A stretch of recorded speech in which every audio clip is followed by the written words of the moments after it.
And welcome back to lore video number 5. Wow, been doing this for 5 weeks, that's longer than I thought. Anyway, I am Mont, or Alex, or Kazooie if you can't read or spell. Anyway, so, who are we going to talk about today? Well, let's see, we've talked about Ornstein, Ciaran, and Gough. We've covered them all. But now we're on to the last of Gwyn's 4 knights, that most mysterious Abysswalker whom we've heard so much of in the game when it launched. When the first players ventured through New Londo, they found themselves unable to fight the 4 kings as they simply could not survive in the Abyss. But Ingward, something, one of the Crimson Sealers provided them with a clue. The Dark Wraiths reside in a dark void called the Abyss, but the Abyss is no place for ordinary mortals. Although long ago, the knight Artorias traversed the Abyss, if you can find him and learn from him, the Abyss may prove surmountable.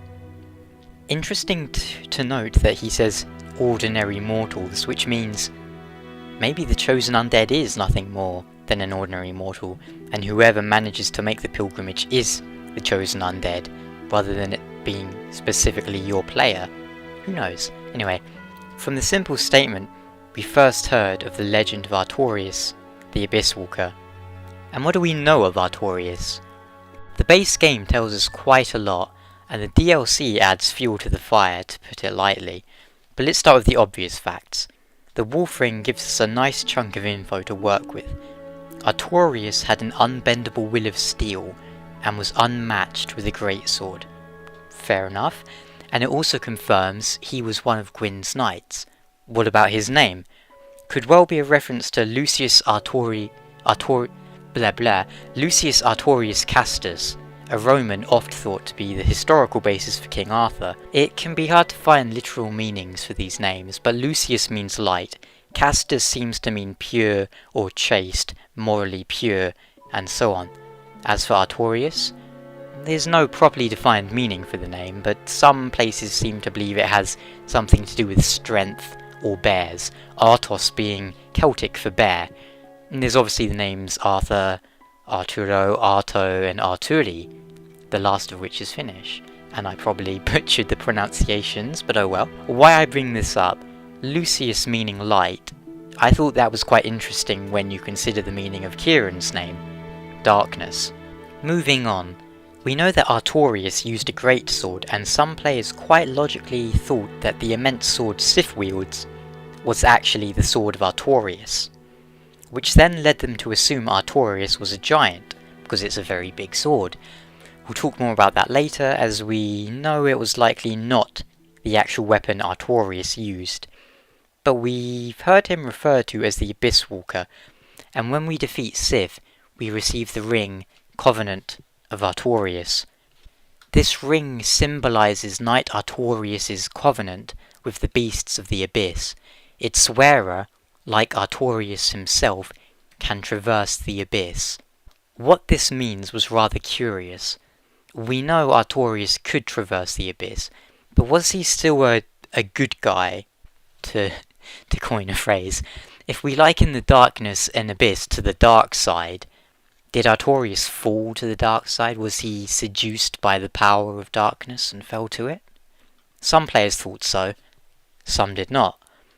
But we had a lot of items related to Artorias, including 2 different variations of his sword.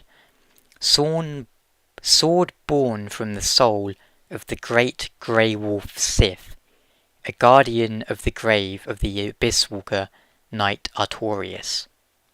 The sword can damage ghosts, as it was cursed when Artorias joined a covenant with the creatures of the Abyss. And the uncursed version.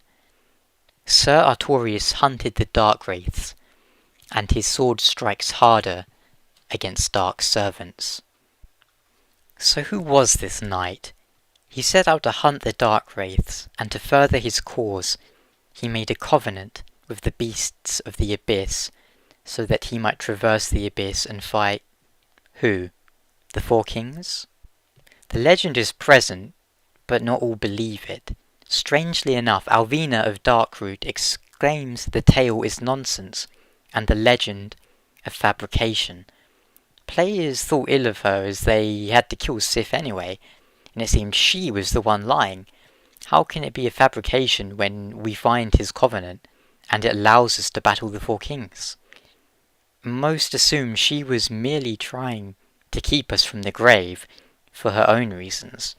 But then the DLC came out, and as soon as it was announced, we knew we'd have some answers from the name alone. Artorias of the Abyss.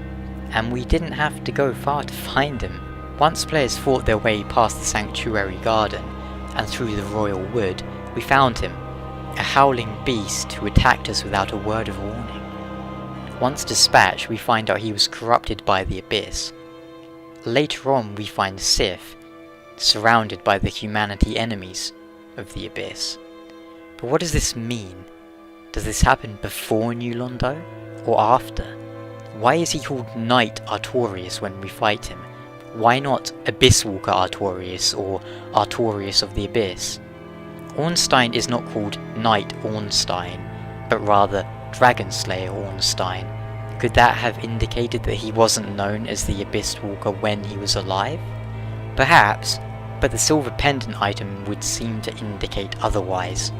One of the ancient treasures of Anor Londo, presented to Artorias for facing the Abyss. And, wow, this episode has a lot of words that end with S. Artorias of the Abyss made a covenant with the creatures of the Abyss, and I don't like words that end in S. But let's try and form a little timeline here. New Londo falls to the Darkwraiths. Artorias moves against them. Then he forms a covenant with the beasts of the Abyss, which curses his sword. Then Princess Dusk is kidnapped, so to speak, and Artorias returns to Anor Londo, which seems to be above Ulasil. Here, he is given the silver pendant, and either is commanded by Gwyn or someone to try and save Dusk and halt the spread of the Abyss, or he asked that he be sent. In fact, it's possible that Gough and Ciaran went too, but Ornstein alone was ordered to remain in Anor Londo to protect Guinevere, the royal family, and so on. Actually, would Gwyn even be present at that point? The timeline can be quite hard to determine, but we can either assume Artorias, Ciaran and Gough all left at the same time, or perhaps Gough was already there locked in the tower, or arrived later. And perhaps Ciaran had been elsewise engaged, and found out, from Ornstein perhaps, that Artorias had left, and promptly went to find him, only to be too late. Anyway, getting back to where we were. Artorias travels to Ulasil. Or is that Ulasil? I'm just going to say Ulasil. Ulasil. Anyway, Artorias travels to Ulasil, and when he gets into the Abyss, he finds not Darkwraiths, but these prowling humanity creatures, whatever they are. And Artorias is no human to begin with. He and Sif were overwhelmed, and using his shield to protect Sif, he then fell to the Abyss, and was corrupted, and possibly slain. And from there, well, we know how it goes. But there's still one very large question. Who were the beasts of the Abyss that Artorias made a covenant with? Manus? The Four Kings? Gough? The Humanities? I think we can rule out Manus and the Humanities, as they don't seem to have any will to speak with anyone. The Four Kings we can probably rule out as well. Gough? It's possible, but I think they would have said a serpent of the Abyss and not a beast of the Abyss. Because they make quite a point of saying serpent whenever someone is referring to Frampt or Gough. They're never referred to as beasts, but it's very possible. But if that's the case, what about Sif? What about Alvina? What about the Sanctuary Guardian? Is it possible that Sif and Alvina were beasts from the Abyss? For this, you would have to assume that not everything in the Abyss is inherently evil or corrupted. Is that possible? all the oversized and strange animals we know of seem to have some relation to Ulasil. There's the Sanctuary Guardian, and if we look at its soul of the white-winged lion sanctuary watchkeeper, who dreaded the spread of the abyss. The Guardian exhibited traits of several animals other than lions, suggesting that it was no ordinary beast, but rather closer to the beings known as demons. Was the Sanctuary Guardian created to try and prevent the spread of the abyss? Was it from the abyss? If it was from the abyss, why would it dread the spread of the abyss? Well, what if you lived in a town, and one day lava burst from a well and consumed your town? You wouldn't want it spreading to the next town over, would you? In this case, the lava is called Manus. Just a possibility, but the only beast we know of that Artorias had a covenant with, so to speak, happens to be Sif. What do you think? Who are the beasts that Artorias made a covenant with? Was it perhaps Karth, or the Four Kings, etc.? Maybe Artorias made a pact, and then stole their power as soon as he had it. Kinda like when you join the Gravelord Covenant for their sword, and then leave to join another one. Speaking of swords, let's talk a little about Artorias' armour and weapons. First up, his armour. Armour of Artorias the Abysswalker, one of Gwyn's 4 knights. The death of the armour's owner can be surmised from the corrosive dark of the abyss, and the tattered azure blue cape, once a symbol of pride and glory. And for the gauntlets and leggings, the death of their owner can be surmised from the corrosive dark of the abyss, which has compromised their protective utility. Quite strange use of language on the first, and sometimes I wonder if it's not an error. It's not necessarily incorrect, but it's just a rather strange way of wording it. Anyway, the death of their owner. Does that mean that Artorias is actually dead when we fight him? Is he being controlled by the abyss? Because technically we are the ones who kill him, unless people surmise that he died from the abyss rather than from us killing him. That's very possible. What do you think? Is the knight Artorias we fight dead and a puppet, or merely corrupted? See, people might have assumed Artorias was killed by the abyss because he's clearly been corroded by it, like, physically. So they might assume he was killed by the abyss instead of the chosen undead, aka us. But we can't be sure of that, because we don't know how much of the legend of Artorias is known, and how much of the truth for that matter. But what about his sword? The first two can be picked up in the main game. If you combine Sif's soul, that is a fun thing to say, Sif's soul with either a dagger, greatsword or straight-sword, to produce what is known as the cursed greatsword of Artorias, or a broken straight-sword or straight-sword hilt, to produce what is known as the true greatsword of Artorias, which I've also seen referred to very uncommonly as the Shin greatsword of Artorias, but the community accepted term seems to be true, which makes more sense to me. As far as I'm aware, Shin is like a Japanese word meaning like true or something like that. Finally, there's the Abyss greatsword, which is made by combining Artorias' soul with a dagger, straight sword or greatsword. Why does Sif have Artorias' blade? Why is his version huge? Well, when we meet him in the DLC it's a lot smaller, but in the main game it has grown, and it also vanishes when Sif dies, which implies it might be part of Sif to some extent. Let's have a look at Sif's soul. And yes, I did actually write soul.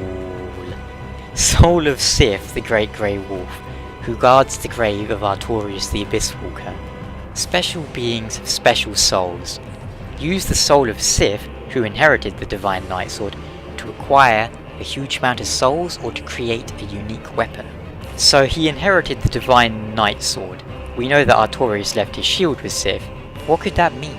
He still has the sword when we fight him, but we don't see Sif and Artorias both using the sword at the same time.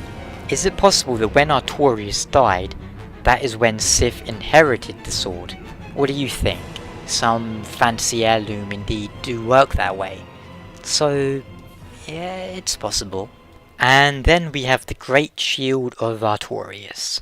Shield born from the soul of the great grey wolf Sif, guardian of the grave of the Abysswalker Knight Artorias, boasts consistent defense and divine protection against various status effects, or status effects. I can't actually remember how I'm meant to pronounce that as an English person. But like with the sword, we collect this from Sif. Isn't it interesting, though, to note that Sif only gives us the true greatsword, or the cursed greatsword?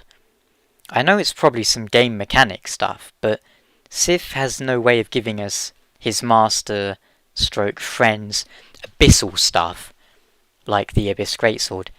Now, that is understandable. Why would you retain stuff like that, to be honest? The shield is certainly one of the best in the game, at any rate. Well, best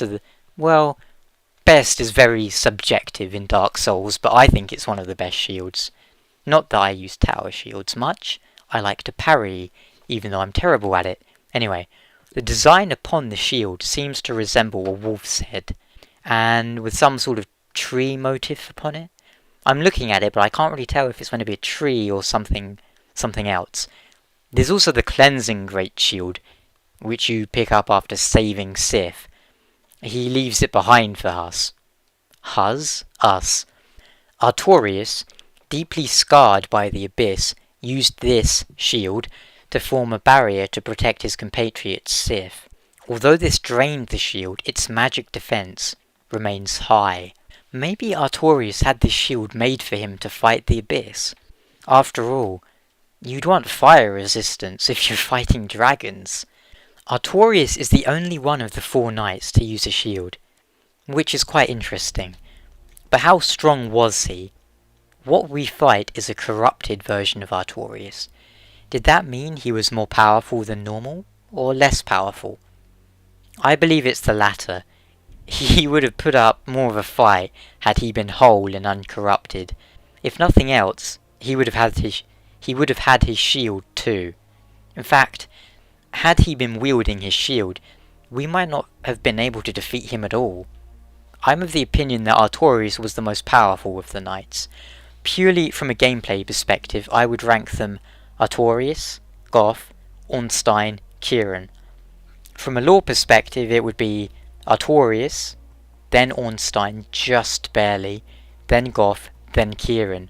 I think Artorias was the strongest of the group, but Ornstein was the captain because he was better suited to leading. And I think Ornstein and Artorias were probably extremely close in terms of skill, strength, power, and so on. Now, it's also possible when we fight Ornstein, he was weaker due to not having fought in a long time.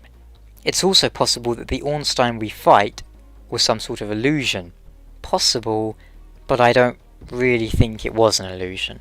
But, you have to consider every possibility. Maybe Ornstein was the captain because he had the highest dragon kill count. Then, what about Ciaran and Artorias? What of Artorias and his relationship with others? Ornstein we don't know, but Ciaran clearly had strong feelings for Artorias, which I do not believe were reciprocated. Check out my Ciaran video for some more in-depth discussion of that. But Gough and Artorias seem to have been friends. Artorias and Sif were close companions. Sif spent most of her. Let's assume that Sif is a girl. Spent most of her life guarding the grave of Artorias, and Ciaran possibly did the same, wanting to follow him into death. And what about Dusk? Were the two possibly romantically connected? I mean Dusk and Artorias, not Dusk and Ciaran. But no, I don't believe so. But it is another thing you have to consider. Artorias went there both to fight the Abyss and to save Dusk. Certainly, she's a princess, and what do knights do? They save princesses, they slay dragons, and so forth. Neither Karth nor Frampt mention Artorias. Chester has little to say, but what did Artorias think of us, of humans? Interestingly enough, we might have an idea on that, thanks to the power of cut dialogue. You are strong, human. Surely your kind are more than pure dark.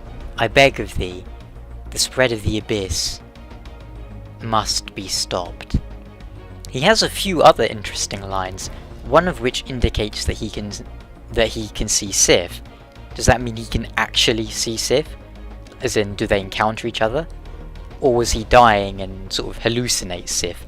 Or did that have something to do with his sword being passed on to Sif? But his cut line concerning humans is very interesting. Are all humans children of the Furtive Pygmy? He says, surely your kind are more than pure dark. Perhaps the reason humanity resembled the soul items only black is that humanity is the dark soul, split amongst all humans. Which begs the question, just why does Gough want to gather humanity together once again?